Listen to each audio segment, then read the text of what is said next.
Okay, so this argument is probably one of the most ridiculous, but it's one that almost every one of us have heard. And the sad part is that this is one of those arguments that you will hear both from the pro-life movement, because we call women to repent and we say that those who murder their children are murderers, as well as you're going to hear this from the pro-abort side, saying that we want to steal women's rights and we wish that all women just lived in the bedroom and the kitchen, and really, really ridiculous arguments like that. So I want to cover two really basic responses to this on both sides. And so the very first response is, of course, I don't hate women, I don't despise women, I don't look down on women. And the best way to do this is to point to the women within our very own movement. Sarah Cleveland is a hero to the vast majority of the abolitionists nationwide. We look up to Sarah Cleveland. The woman embodies female abolitionists. We talk about Anna Ritchie and just the amazing testimony that she has and the work that she has done through hardship, through turmoil, through things that many of us would not have been able to make it through. And yet she still keeps fighting strong. And so you can very easily point to these women and say, if I hated women so badly, why would I put them on pedestals? Why would I encourage and endorse their work? Why would I be pointing to them saying, hey, we should all be like this person? We can also point to the women within our lives. I mean, I have women in my church who are godly women who go out on the street and they preach the gospel to individuals. They speak especially to other young women directly into their lives, and they're seeing lives get changed and transformed. And I have the utmost respect for them. In fact, many of them I personally go to for advice. I go to for counsel and for wisdom. And so obviously I can't hate these women.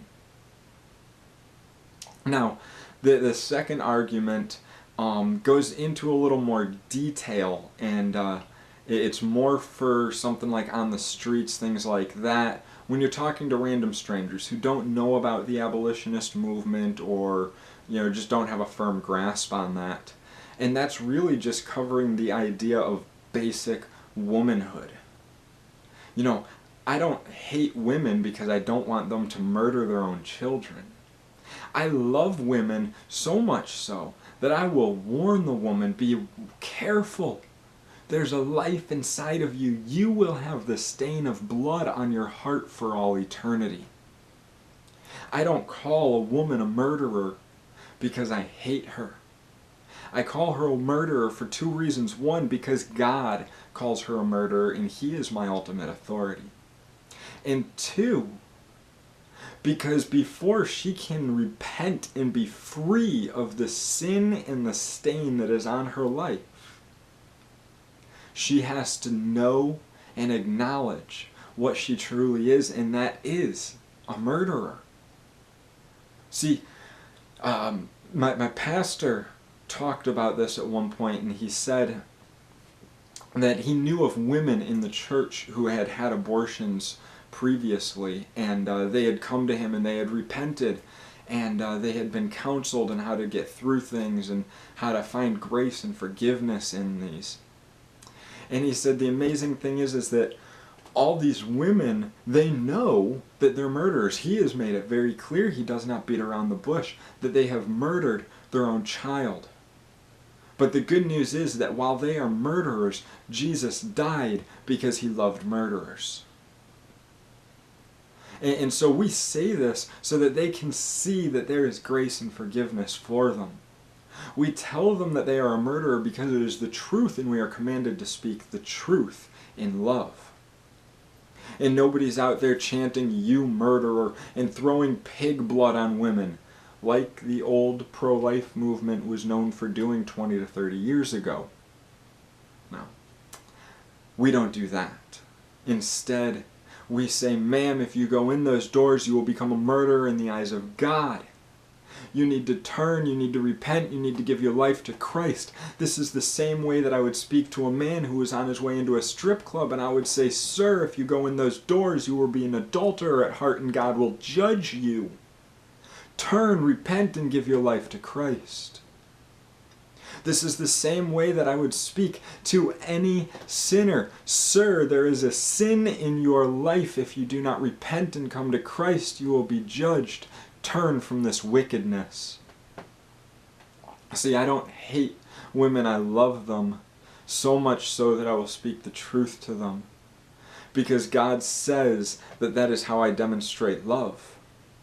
Because God says that if I love my brother, I will help him. I will provide a way out for him. I will stand by his side and I will hold him accountable. And I believe that that goes with my sister as well. And so when you get these arguments, I want you to first and foremost remember that this is a logical fallacy. This is a cop-out. And so know that when somebody starts using words like you hate women, or you just want women to be your slaves, or you just want to put women back in the Stone Age, I want you to smile in your head a little bit, because it means that you're winning. Because it means that they've run out of logical arguments, and they know that. And second off, I want you to remember that you are strong and you have a biblical answer as to whether or not you hate women. And I want you to use that answer so that you can stand and you can tear down those fallacies and those cop-outs, and you can get to the root of the issue, which is sin and someone trying to justify it. So you can extract that sin, and so that you can preach the gospel into the lives of the person justifying their wickedness.